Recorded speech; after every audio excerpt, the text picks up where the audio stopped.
Shalom, shalom. Call halal Yahweh, Ba'ashem Yahweh Shai, Ba'ashem Kakwadash. Double honor to elders of Great Millstone. And peace and salutations to the elect of the nation of Israel.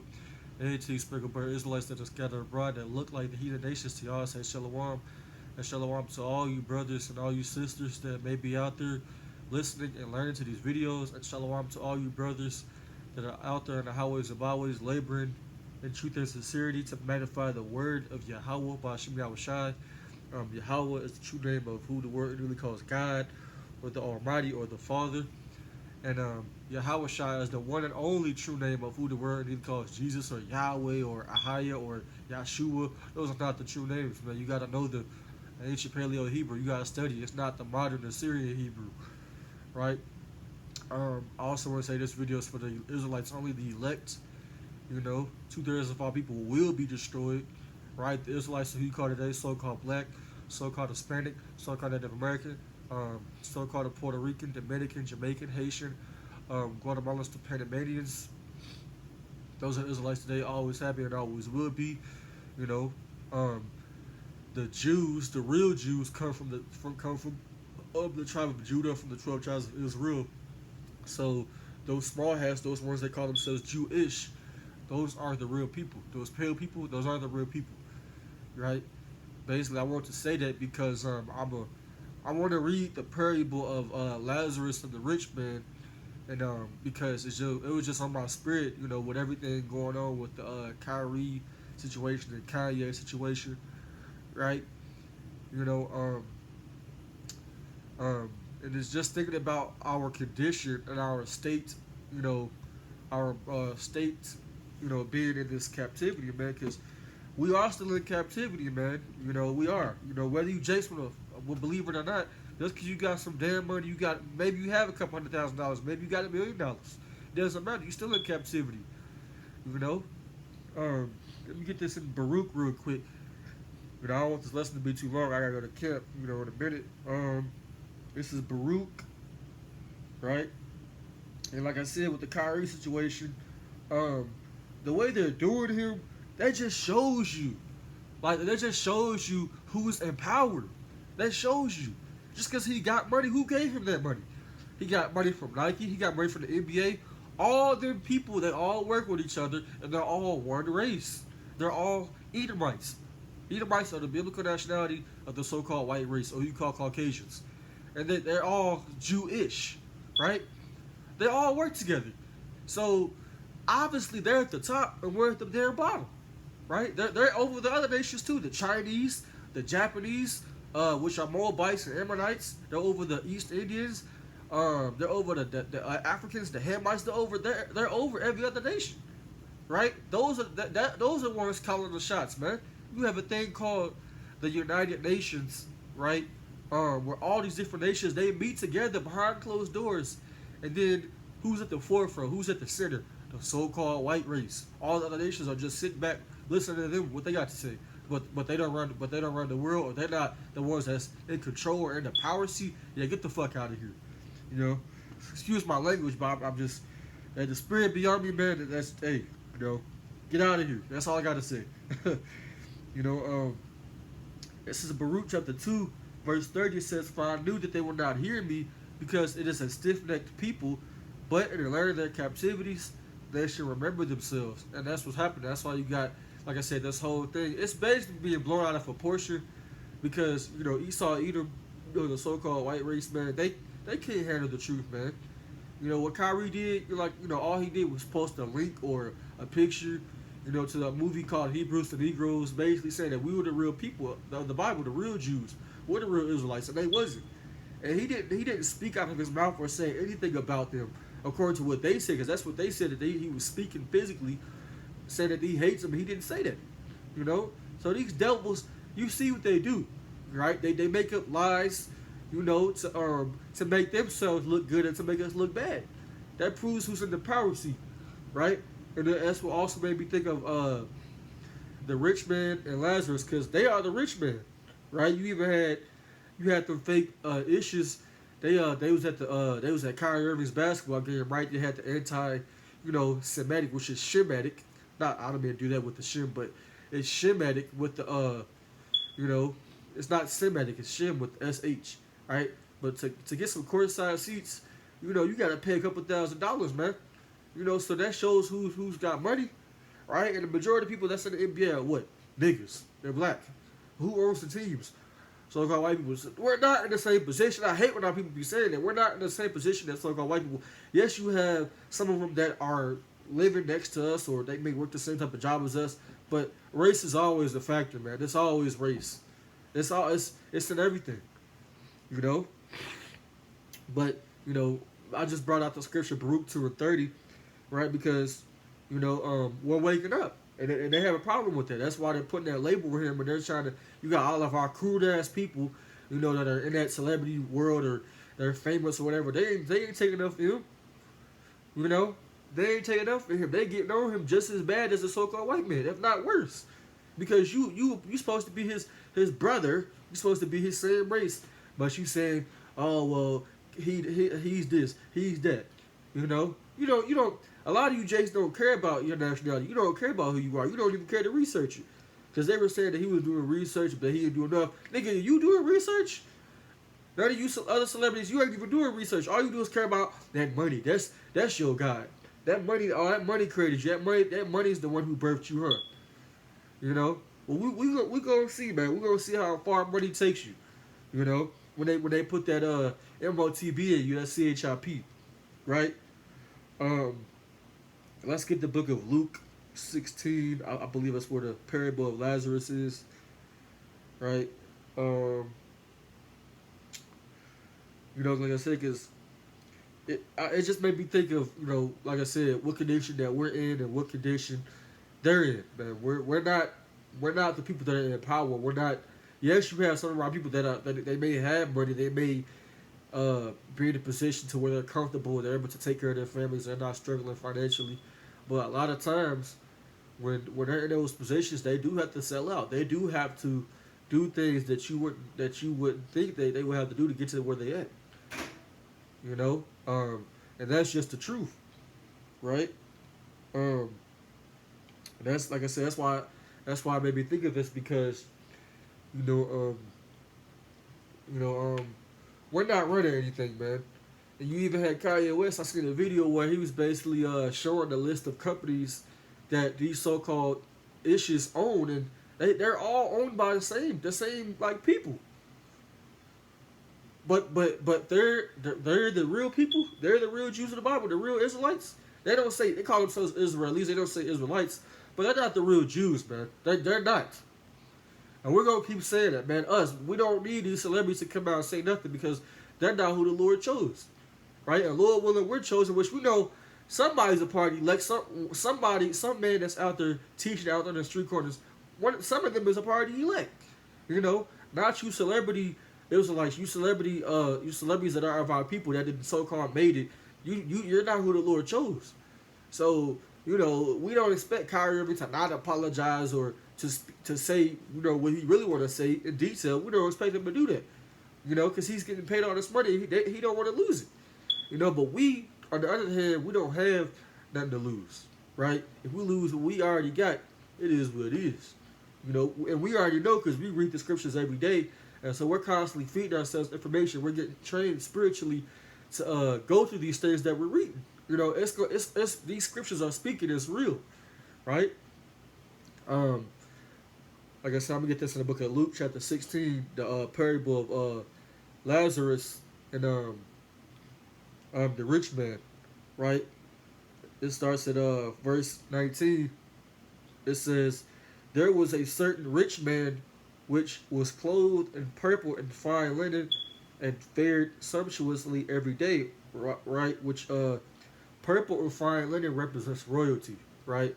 It represents nobility, represents a man of a man that's highly esteemed, right? It says there was a certain beggar named Lazarus, which was laid at his gate full of sores. So, you know, this is not a physical thing. A parable. Yahweh Shah, our Lord, always spoke in parables, right? He always spoke in that manner, because he didn't want everybody to get it. So that cuts also that, oh, the Lord loves everybody, he gonna have mercy on everybody. Well, he wouldn't speak in parables every single time he speaks, you know, and he wouldn't say, uh, he wouldn't say this is only for certain people if he loved everybody or he's gonna save everybody. He wouldn't say that, you know. And it says, and desiring to be fed with crumbs which fell from the rich man's table, moreover the dogs came and licked his sores. Right? It says, and it came to pass that the beggar died and was carried by the angels into Abraham's bosom, and the rich man also died and was buried. It says, and in hell he lift up his eyes and being in torments, and seeth Abraham afar off, and Lazarus in his bosom. It says, and he cried and said, Father Abraham, have mercy on me, and send Lazarus that he may dip the tip of his finger in water. Right? So he basically wanted to stop going through the hell he was going through. Now, it's not talking about a literal hell. Right? Because how the hell you gonna get, where he gonna get the water from if he's in a place called hell and he's burning the hell up? Everything makes sense. Right?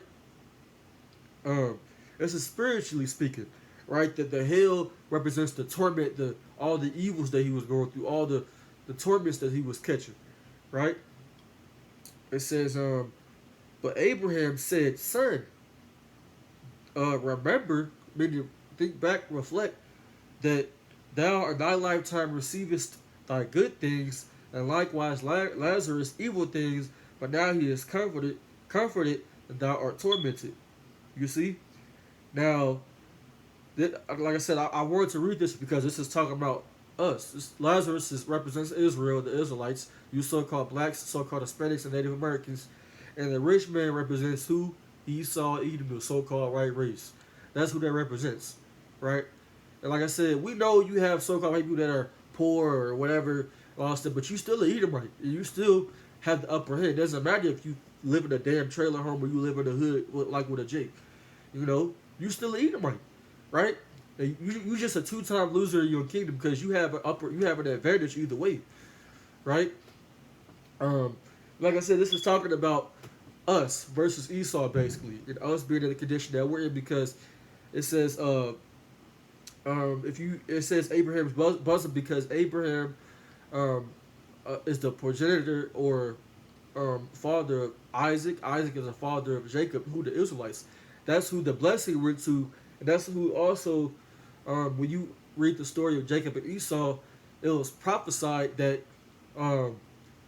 basically Esau will have the fatness of the earth, right? Which is hits the rich man, which is the so-called white man, right? And it was prophesied that we would serve him, right? We would be they would take the yokes from off our nation. They would have us in slavery, and they would take us out of slavery or physical slavery. Now it's just more so mental slavery, and it's more of a spiritual slavery because a lot of our people didn't know who we were until now, right? And we're still under them. We still have to abide by their rules, their laws. We can't keep the laws perfectly, right? You know, so yeah, that's how you know what it's talking about, you know. And earlier when I read, you know, when he laid at his gate, man, you know, a lot of our people, man, they protest, you know, in these inner cities, they march, you know. Only we have to do that. You don't see these other nations, they don't really have big protests and marches and stuff. Maybe in their own countries, but for the most part, this is not talking about these other nations. It's what I can say for the most part, and not at all. It's not talking about the other nations. It's talking about us, right? And it says, "Is designed to be fed with crumbs, which fell from the rich man's table." All of our people, as you can see, all they want to is they want to just make it. They just want to get a piece of what the so-called white man got, you know. You know, that's why a lot of our people, they sell out. Like, you have a thing called the Black Boule, I believe. You know, which it's like a elite society of our people, but they're all the way at the bottom when it comes to secret societies. They're at the bottom because you have all these other secret societies that are at the top that are actually ruling things, and you have, you know, an elite class of so-called black people, but that's on the left hand side, you know. And you gotta do things to get to even get in there, right? And that's a lot of you celebrities, man. LeBron, Shaquille, you know, Charles Barkley, Michael Jordan. They all a part of that stuff, man. Even the ones that you see that's commentating on TV, yeah, they all a part of that stuff, man. You know, and that's how we are, man. You know, we just want a piece of this man's kingdom. We want a piece of what he got. You know, We know what they got a little bit. We don't know. You think we know everything? No, we don't. These devils got things that we don't even know about. Like they own a whole island. You know, they may have underground cities under the ocean. Who knows, man? You know, because the scriptures prophesied of them having the fatness, them having the dew of heaven from above. That means you have all the earth's resources. You're in control of all the earth's resources. You're dwelling in every land. You're occupying and you're in control of everybody. And you're running everybody, right? And it says that moreover, the dogs came and licked the swords. So the swords represent the curses and stuff like that. You know, us being in poverty-stricken conditions. And the dogs are talking about who? The other nations, right? Let me get this one scripture. I forgot where it said. I ain't brought it out in a long time. All right, this is just one precept I can bring out. This is in Exodus 11th chapter, verse 7. It says, "But against any of the children of Israel shall not a dog move his tongue." Now, this is talking about us when we were in captivity, when we were in captivity under the ancient Egyptians in actual Egypt over there in the land of Africa, the land of Ham.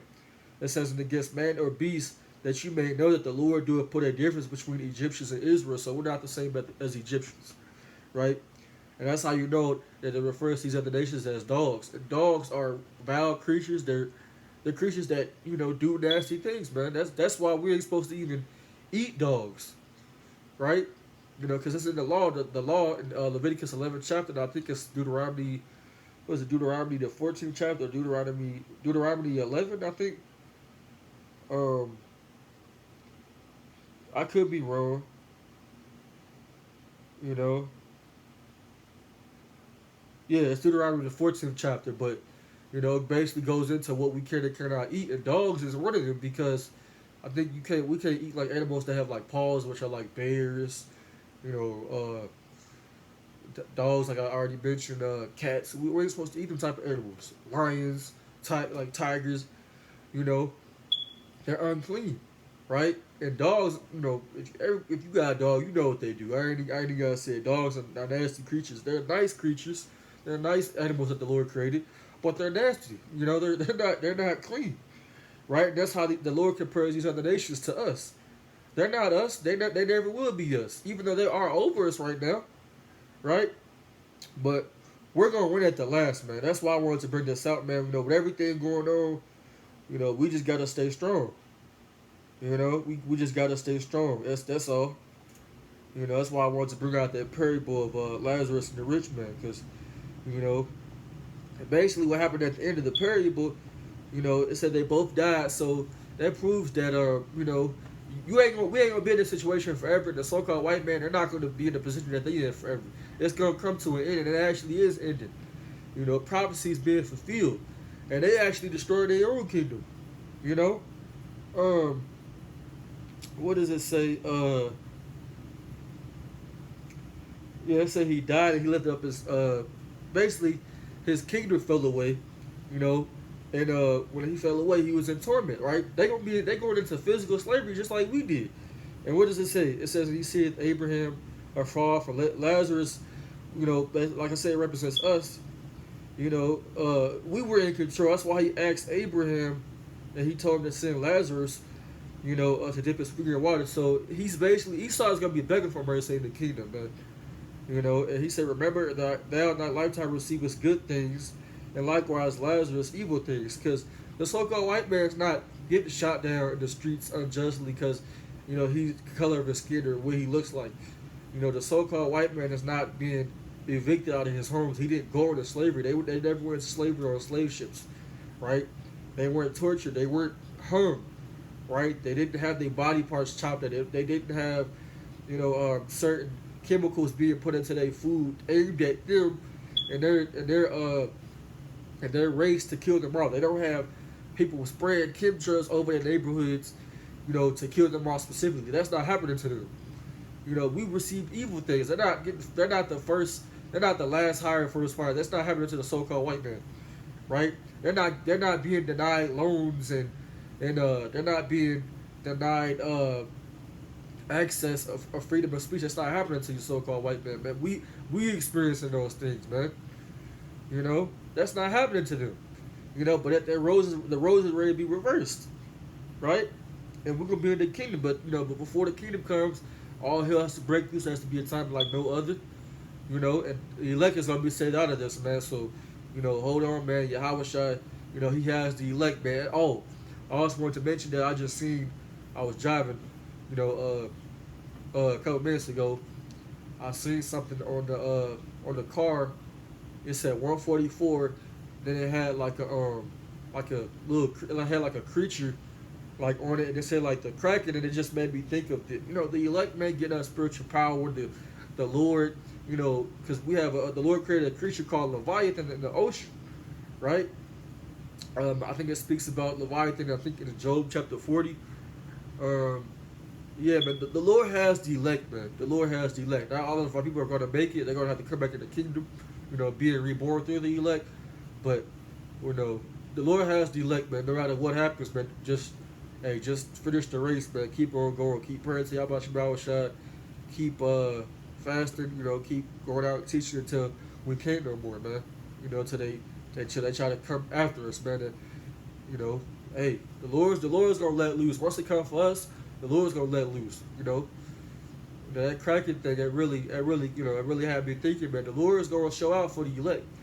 He's gonna have these creatures, defend us. Even though they're gonna be attacking these other people and our people that are wicked, he gonna have them out here, man. Esau's not gonna get away, man, with what they doing, man. They're gonna be put down. All right. Most importantly, they're gonna be put down by our Lord Yahweh Shai when He comes back with the angels, right? But yeah, Lord willing, y'all was edified. I hope this was a good lesson, for y'all. Stay strong. Keep enduring, like I said. I'm gonna give all praise and honor and glory to Yahweh, Ba'ashir, Yahweh Shai, Ba'ashir, B'Hakwadash. Double honor to elders in your millstone, and shalom to the elect. Wild, blah, blah, blah.